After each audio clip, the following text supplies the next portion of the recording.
Good afternoon, yogis. Today I would like to recreate the class that I taught a few months ago in Chaturanga.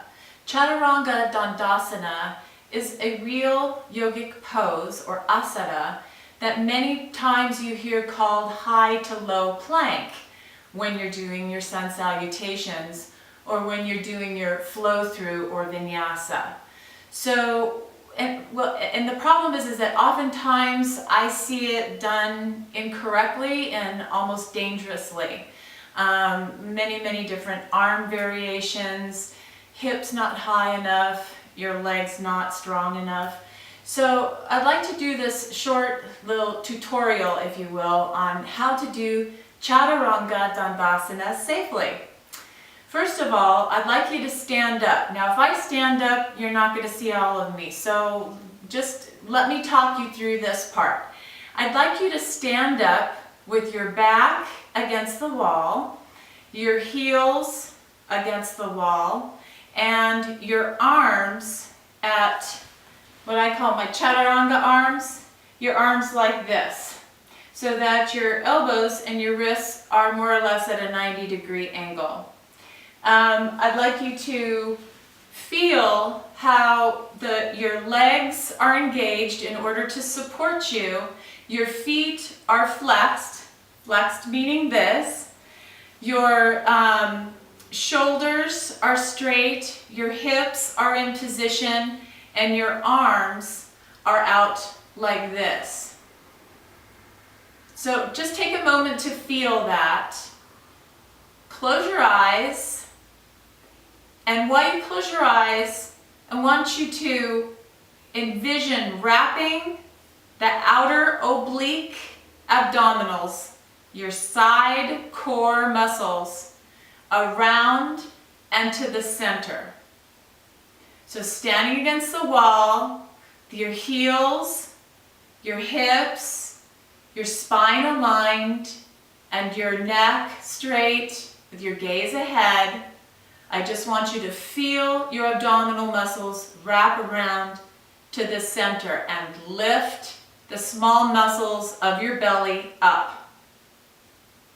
Now I want you to take that feeling. You can open your eyes again.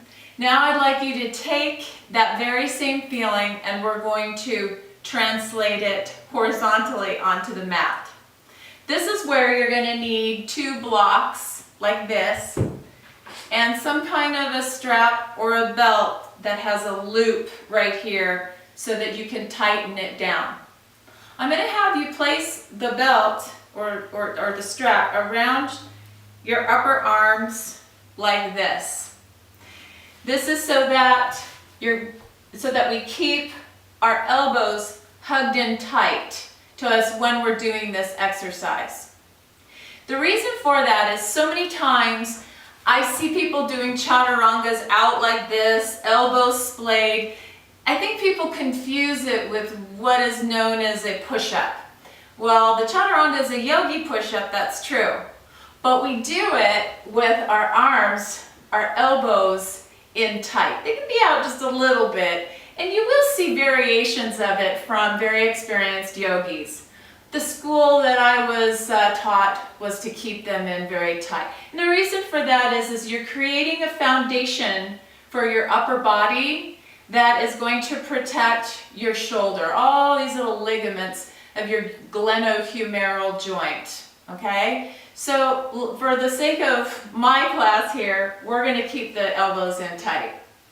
So place the strap around the upper arms. And it's okay if it comes across your chest, like this.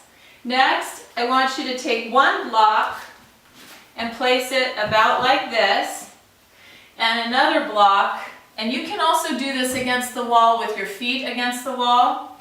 The other block I want you to place this way up and to the sides, back where your feet would be.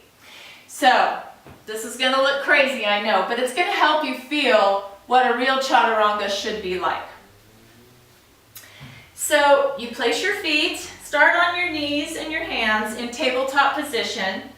Place your feet so that you're up on the balls of your feet this way and hugging the block in. So your ankles are hugging the block to the midline. Then walk your hands forward. Place your hips.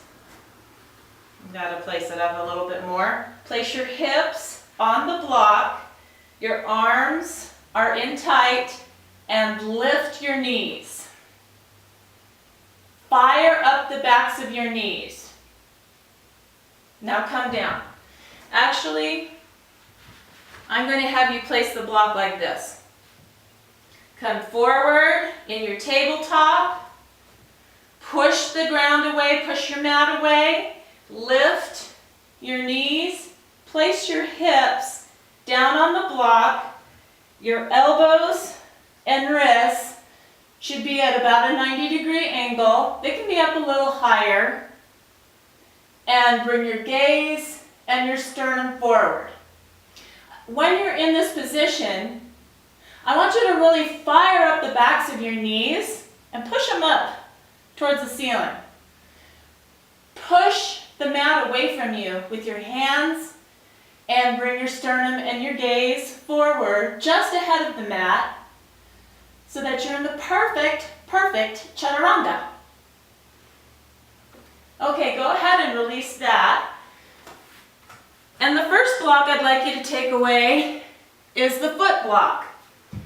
So now you're going to be on your own to really fire up those legs. So let's try that again. Come into tabletop, curl your toes, place your hands, fire up the backs of your legs, hug your elbows in, stack your wrists underneath your elbows, bring your gaze just ahead of your mat, and push the mat away. Again, bringing those shoulder blades down the sides, and then your sternum forward. Okay, release that. Come down. Take the next block away. Tighten up the strap again. Sometimes they come loose. And this time, we're going to start from a plank position, a high plank. So place your hands down, fingers spread wide, middle fingers pointing directly ahead of you, and your wrist crease are parallel with the top of the mat. Your hands should be about shoulder distance apart and maybe even wider.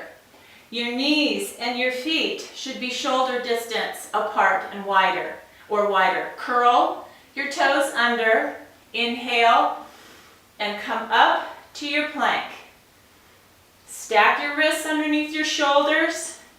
Come up onto the balls of your feet. Lift your belly and your hips. Don't let them sag. Okay, this is putting undue pressure on your shoulder joint. Fire them up. Then inhale. Exhale, push forward onto your toes and down into your chaturanga.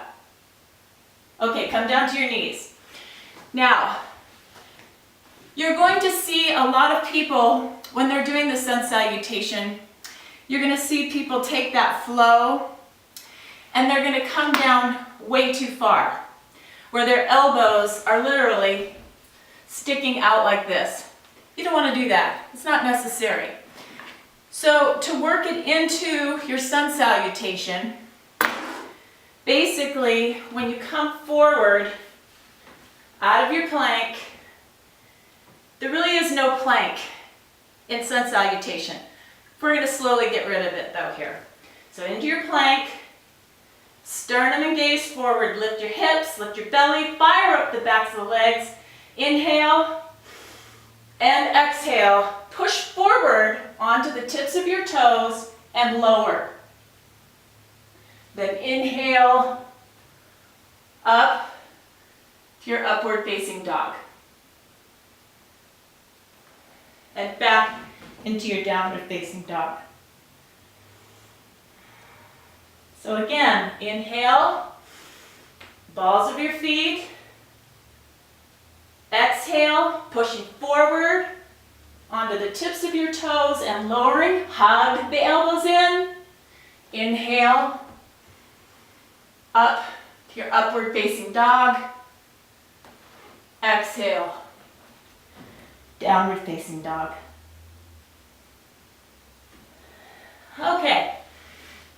So basically, to recap, the three things that you really need to do Chaturanga properly are to be on the tips of your toes when you're pushing forward, strong legs, fire up your core, make sure that your elbows are hugged in tight and that they're not splayed out here. Don't lower down too low, there's no need. And then come up into your upward facing dog. I hope that this video has been helpful.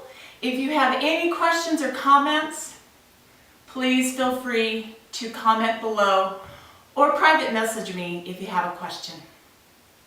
I hope you're having a wonderful day, yogis, and namaste.